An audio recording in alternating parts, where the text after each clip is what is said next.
Money, Possessions, and Eternity by Randy Alcorn. Picture a man, successful, hardworking, the kind of farmer who just has the golden touch. This year, his crops absolutely exploded. His barns are bursting at the seams, and he's got what he calls a, quote, good problem. Standing there, surveying his overflowing bounty, he talks to himself, you know what? I'll just knock down these old barns and build massive new ones. I'll store everything, all my grain, all my goods, and then I can finally kick back. I'll tell myself, you made it, buddy. You've got enough laid up for years and years. Time to relax, eat the good food, pop open the wine, and enjoy life. Sounds pretty perfect, right? The classic retirement dream. He worked his tail off, got blessed with success, and now he's ready to enjoy it all. What could possibly be wrong with that? But then, that very same night, everything changes. He hears a voice, and it's definitely not his own inner monologue. It's God, and the words hit like a lightning bolt. You fool, tonight, your life ends. So tell me, who gets all this stuff you've been hoarding? This story, straight from Jesus himself, cuts right to the heart of something we all wrestle with but rarely want to talk about. Our relationship with money. It shows up in our 3 a.m. worries about bills, in our daydreams about a better life, in that uncomfortable twinge we feel scrolling through someone's vacation photos. Today we're diving deep into a book that grabs this question by the throat, Money, Possessions, and Eternity by Randy Alcorn. First published in 1989 and updated since, this isn't your typical get-rich manual. Actually, it's the complete opposite. For decades, this book has quietly been revolutionizing lives, CEOs, pastors, everyday people, not by teaching them how to make more money, but by revealing something far more valuable, what to actually do with what they already have. Randy Alcorn wasn't some Wall Street guru in a designer suit. He spent 14 years as a pastor, getting his hands dirty with real people, facing real struggles, while wrestling with what the Bible actually says about all this. And what he discovered shocked him. Jesus talked about money more than almost anything else, more than heaven and hell combined. Roughly 15% of everything Jesus said dealt with money and possessions. This discovery sent Alcorn on a wild journey that would flip his entire life upside down. In a bizarre twist of fate, shortly after publishing the first edition, a series of legal events left him literally owning nothing, not his house, his car, not even the royalties from his own books. He went from a comfortable pastor's income to scraping by on minimum wage. And here's the kicker. In that stripped-down existence, he discovered a freedom and joy he'd never experienced before. The principles he'd written about weren't just nice theories. They were solid ground you could actually build your life on. So here's what I want to give you. By the time we're done here, you'll understand the one perspective shift that can completely revolutionize how you see money. It'll stop being a source of anxiety or a scorecard for success and become something else entirely, a tool for securing a kind of joy that no earthly bank account can touch. This isn't about guilt trips or religious rules. It's about discovering a secret to a life packed with purpose and genuine happiness. Let's jump in. Let's start with an uncomfortable thought experiment. If a complete stranger examined your life, your bank statements, credit card bills, your home, your car, what story would all that stuff tell? What would they conclude you really care about? Randy Alcorn drops a truth bomb right at the start. How we use money is the most accurate X-ray of our true character. It's a window straight into our hearts. This isn't some minor side issue in our spiritual lives. It's center stage, where our deepest beliefs get acted out in real time. Think about this. In the Bible, when the corrupt tax collector Zacchaeus has his life-changing encounter with Jesus, what does he do immediately? He jumps up and announces, "Look, Lord, right here, right now, I'm giving half my stuff to the poor, and if I've ripped anyone off, I'm paying them back 4 times over." He doesn't just say he believes. His belief instantly transforms into radical action with his wallet. And Jesus' response? He doesn't just say, "Nice gesture, buddy." He declares, "Today salvation has come to this house." Jesus saw the reality of the man's transformation in how freely he released his grip on his money. Now flip to a totally different story, the rich young ruler. Here's this good, moral, earnest young guy who comes running to Jesus, asking, "What do I need to do to get eternal life?" Jesus tells him to keep the commandments, and the guy's like, "Done! I've kept all those since I was a kid." By every visible measure, he's a stellar human being. Then Jesus looks at him with love and delivers the gut punch. "Go, sell everything you own, give it to the poor, and you'll have treasure in heaven. Then come and follow me." We all know how it ends. The young man's face fell, and he walked away sad because he had massive wealth. Jesus didn't just lose a potential follower, he exposed that this man was already following something. He was devoted to the god of money. His possessions owned him. Jesus knew you can't serve two masters. You absolutely cannot serve both God and money. To put the true God on the throne, you've got to dethrone every other god in your life, and for this young man, wealth was sitting right there in God's seat. These two stories, side by side, frame this entire conversation. One man found salvation, and the proof was his freedom from money. The other walked away, and the evidence was his slavery to it. For both men, money was the test that revealed everything. Now this makes us squirm. We like to keep money in the secular box and God in the spiritual box. We want God to talk about love and grace while we handle the financial planning, thanks very much. But Alcorn points out this separation is a modern fiction. The Bible talks about money constantly, roughly 350 verses on the subject. Why the obsession? What does God know about money that we're missing? He knows that money is never just money. It's a stand-in for power, security, identity, pleasure. It's a tool, sure, but it's a tool that morphs into an idol faster than almost anything else. In a broken world, money stops being a neutral medium of exchange and becomes an instrument of power and an object of worship. This leads us to two extreme and equally wrong ways of thinking about money. On one side, you've got materialism. On the other, asceticism. Asceticism is the belief that physical stuff, including money and possessions, is evil. The more you deny yourself, the holier you are. People like St. Francis of Assisi taught that money should be avoided like the plague. He and his followers literally refused to touch it. To them, poverty equaled spirituality. But Alcorn points out this isn't biblical at all. The Bible teaches that God created the physical world and called it good. He made food, marriage, and resources for us to enjoy. Paul warns in 1 Timothy against people who forbid marriage and demand abstinence from certain foods. He says, "Everything God created is good, and nothing should be rejected if it's received with thanksgiving." The problem isn't the thing itself, it's our relationship to it. The goal isn't to kill money, but to put it in its proper place, as a servant, not a master. Money makes a terrible master, but it can be an excellent servant. Then there's the opposite ditch, materialism. Materialism isn't just about owning lots of stuff. It's a whole philosophy, a belief system that says fulfillment and happiness come from material things.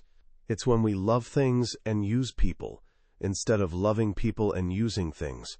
It's that seductive whisper. If you just had this new car, this bigger house, this latest phone, then you'd finally be happy. And it's a complete lie.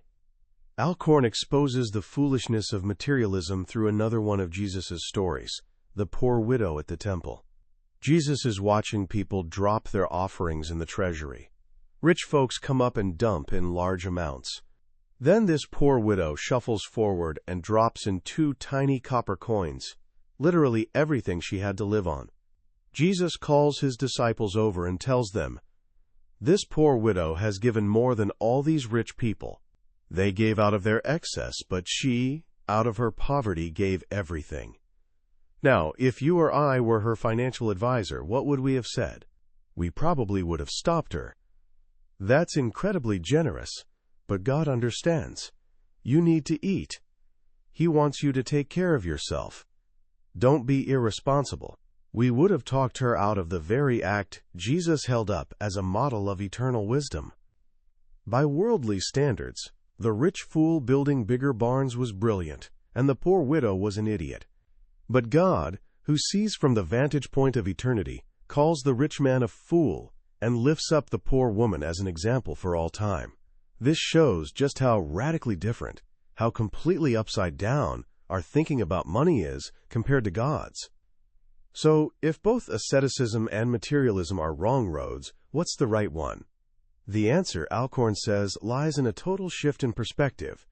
It's about understanding that our lives here on earth aren't the main event, they're just the opening credits. Alcorn uses a brilliantly simple analogy, a dot and a line. Picture a single dot on paper. That dot is your life on earth. It has a start and a finish. It's incredibly brief. Now picture a line that begins at that dot and shoots across the page, off the table, out the door, and goes on literally forever. That line is eternity. The person without perspective lives for the dot. All their energy, planning, and wealth accumulation focuses on making that tiny dot as comfortable and impressive as possible. But the person with eternal perspective lives for the line. They understand that what they do in the dot echoes forever down that line. And this brings us to the single most revolutionary idea in the entire book. Jesus said, "Don't store up treasures on earth, where moths eat them and rust destroys them, and thieves break in and steal. Instead, store up treasures in heaven." We've all heard the old saying, "You can't take it with you." When John D. Rockefeller, one of history's wealthiest men, died, someone asked his accountant, "How much did he leave behind?" The accountant's answer was perfect. All of it. King Tut tried to take his treasures with him by having them buried in his tomb. But they're still here, sitting in a museum in Cairo. He's long gone. You can't take it with you. That's undeniably true. But Jesus adds a stunning, game-changing twist to that old saying. What he's telling us is this: you can't take it with you, but you can send it on ahead. This one idea changes everything. Suddenly, money and possessions aren't just temporary tools for earthly comfort. They're eternal investment capital. Every dollar is a choice. We can invest it in the dot, in earthly treasures that fade, rust, break, or get left behind. Or we can transfer it to our heavenly account, invest it in the line, where it'll be waiting for us for eternity, paying dividends forever. How do we make that transfer? By giving. Every time we give to God's kingdom, to our church, to missions, to feed the hungry, to help the poor, to spread the gospel, we're essentially converting temporary earthly currency into eternal heavenly treasure. This isn't anti-wealth. Jesus actually commands us to store up treasure. He just tells us to stop stashing it in the wrong vault and start putting it in the right one. He's not saying don't invest. He's saying don't make a stupid investment. Imagine you're living in the American South right at the end of the Civil War. You're from the North and plan to head home when it's over. You've accumulated a pile of Confederate currency, but you've got inside information. The North is definitely winning, and the war's nearly done. What would you do with all that Confederate money?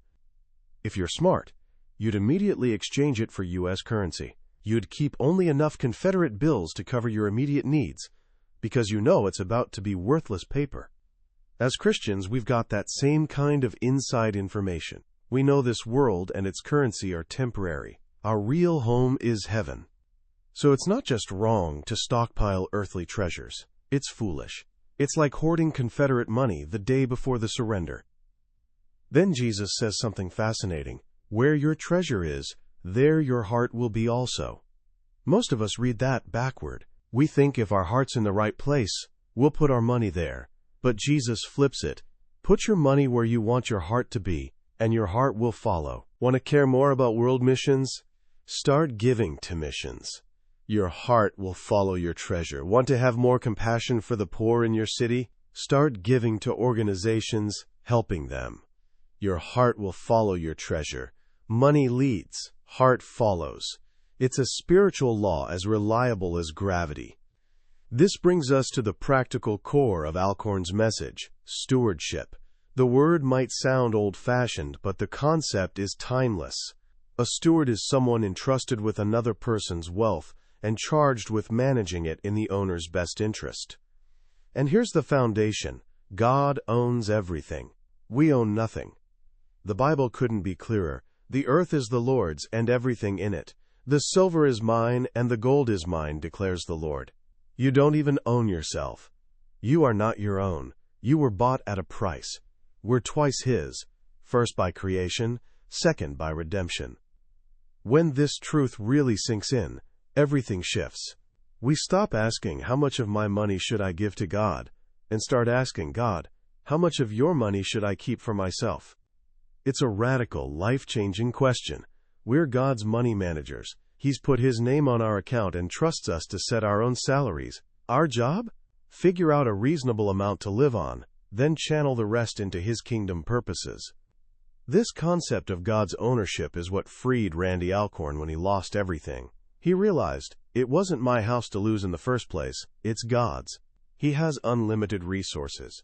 He can easily provide another place for us to live. That shift from owner mentality to steward mentality transformed a potential tragedy into profound freedom and joy. So how does this play out day to day? Alcorn gets super practical. He starts with tithing. For many, the word tithe, giving 10%, triggers feelings of legalism. But Alcorn sees it differently. He calls tithing the training wheels of giving.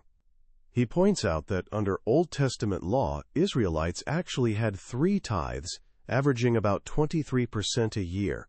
Today, the average American Christian gives around 2.5%. If law produced 23% giving and our grace giving produces 2.5%, something's seriously wrong. Our version of grace seems about 10 times less effective than law was. Alcorn argues grace should never lead to a lower standard than law. It should empower us to go way beyond it. Jesus didn't lower bars, He raised them. So tithing isn't the ceiling, it's the floor. It's not the finish line, it's the starting blocks. It's a way to learn the discipline and joy of putting God first financially. It's giving Him the first fruits, not leftovers. From there, the real adventure of generous free will giving begins. But what about the other 90%? That also belongs to God. This is where we make conscious lifestyle choices. Alcorn introduces the idea of a wartime lifestyle, or, as he prefers, a strategic lifestyle. We're in a spiritual war. In wartime, you don't blow resources on luxuries. You channel them toward winning. A strategic lifestyle isn't about becoming an ascetic and rejecting all comfort. Even soldiers need rest and recreation. It's about asking a fundamental question with every purchase. Is this necessary for my mission? Will it help or hinder me as a soldier for Christ? It might mean choosing a used car over new, a modest house over an expensive one, cutting back on recreational shopping, pricey restaurants, and luxury vacations. Not because those things are evil, but because that money could be deployed for a higher, eternal purpose. John Wesley is a powerful example. When he was young at Oxford, a chambermaid came to his room on a freezing winter day wearing only a thin linen gown.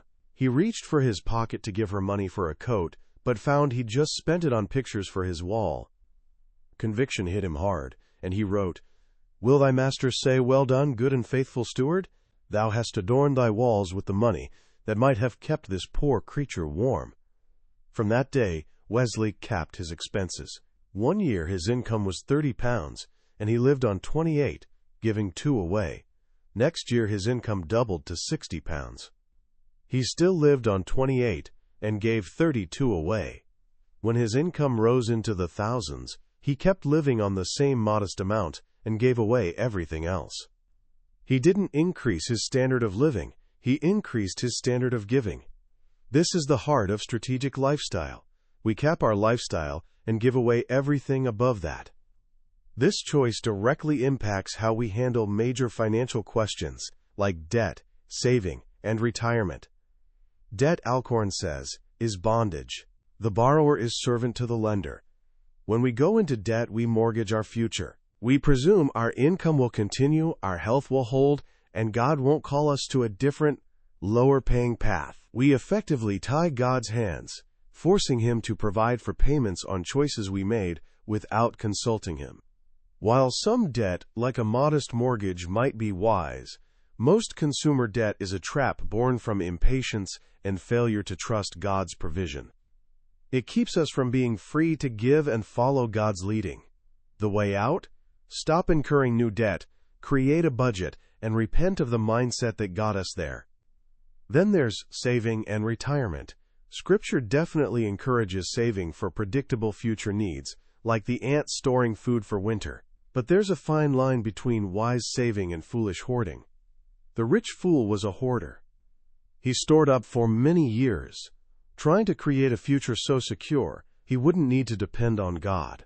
Our modern obsession with retirement planning can easily fall into this trap. We become so fixated on our golden years that we stockpile God's resources for decades, while the world is full of urgent, present needs. Alcorn asks a challenging question: how can we meaningfully pray, "Give us this day our daily bread," when we own the entire bakery? Massive retirement funds can become a substitute for daily trust in God. Again, it's about perspective. Are we planning for the last 20 years of life on earth, or investing in the first 20 million years of life in eternity? Finally, Alcorn brings these principles home to the family. He argues, one of wealth's greatest dangers is the damage it does to our kids. We're raising a generation with affluenza, kids who have everything money can buy but suffer from depression, anxiety, and lack of purpose. We try to buy their love with things, when what they really need is us, our time, our values, our example. The best legacy we can leave our children isn't a massive inheritance, which often proves to be a curse, destroying ambition and character. Andrew Carnegie said, "The almighty dollar bequeathed to a child is an almighty curse." The greatest heritage we can give them is a model of generous, joyful, kingdom-focused living. We teach them to give, save, and spend wisely. We teach them to work. We teach them their true home isn't here. We give them a compass pointing not to Wall Street, but to heaven. In the end, the message of money, possessions, and eternity isn't restriction. It's liberation. It's good news that we don't have to be slaves to money. We don't have to live with the anxiety and emptiness of materialism. God has offered us a way out. He's invited us into something so much bigger than ourselves. He's invited us to use our temporary resources to make an eternal difference. It's an invitation to trade mud pies for a holiday at the sea, an invitation to stop collecting Confederate currency and start investing in the kingdom that lasts forever, an invitation to find a joy so deep it makes this world's fleeting pleasures fade. It's the joy of giving. As we wrap up our journey through Randy Alcorn's Money, Possessions, and Eternity, I want to reflect on why this book has had such lasting impact. It's not because it offers clever financial hacks or a secret wealth formula. It's because it does something far more powerful. It completely recalibrates our perspective. The one idea I keep coming back to is that simple but earth-shattering statement: you can't take it with you, but you can send it on ahead. Think about that. For most of us, our financial life is governed by scarcity and fear. We worry about not having enough. We work to accumulate, to build a fortress of security around ourselves and our families. But Alcorn flips the entire script. He shows us the most secure place we can put our resources isn't in a bank, real estate, or the stock market. It's in heaven.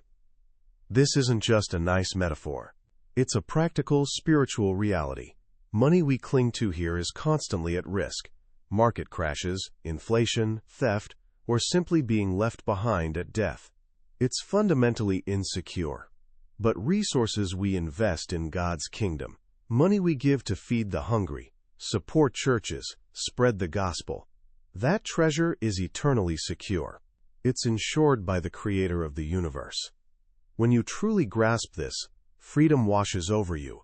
Giving stops being a reluctant duty and becomes an exciting opportunity. It's not about losing something. It's about transferring an asset where it can never be lost. It transforms giving from white-knuckle sacrifice into joyful investment. So, how can we start living this out today? It can feel overwhelming, so let's keep it simple. Here are 3 small actions you can take to begin applying these principles. First, try the 3-jar experiment. Alcorn did this with his young daughters, but it's powerful for anyone. For the next month, take any cash you receive and divide it into 3 containers labeled Give, Save, and Spend. The rule is simple. The first 10% automatically goes in the Give jar. You can move money from spend to save or give, but never out of give.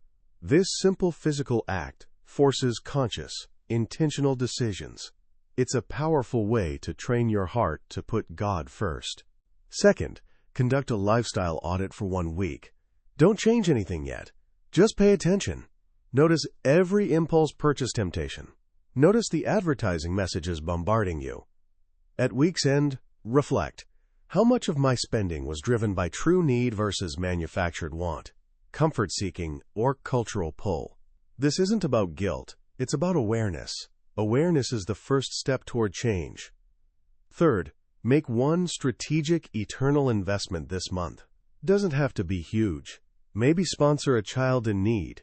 Give an extra gift to your church's missions fund. Buy a meal for someone who's homeless. Whatever it is, do it thinking, I'm converting temporary earthly currency into eternal heavenly treasure. Then pay attention to how it makes you feel. That feeling, that sense of joy, purpose, and alignment with God's heart, is a taste of the reward awaiting you. That was a summary of Money, Possessions, and Eternity by Randy Alcorn. We've explored the core ideas, but I'll be honest, a summary is like looking at a picture of a magnificent feast. Real nourishment comes when you sit down and experience it yourself. The power of this book is how Alcorn methodically and lovingly walks you through Scripture, allowing the weight of God's truth to settle in your heart. This summary gives you a taste to help you decide if this is a meal worth having. If anything we've talked about today struck a chord, I wholeheartedly encourage you to grab a copy. Reading it isn't just about gaining information. It's about embarking on a journey that can genuinely transform your relationship with everything you own. The link is in the description below. Also, if you found this valuable, please hit that subscribe button.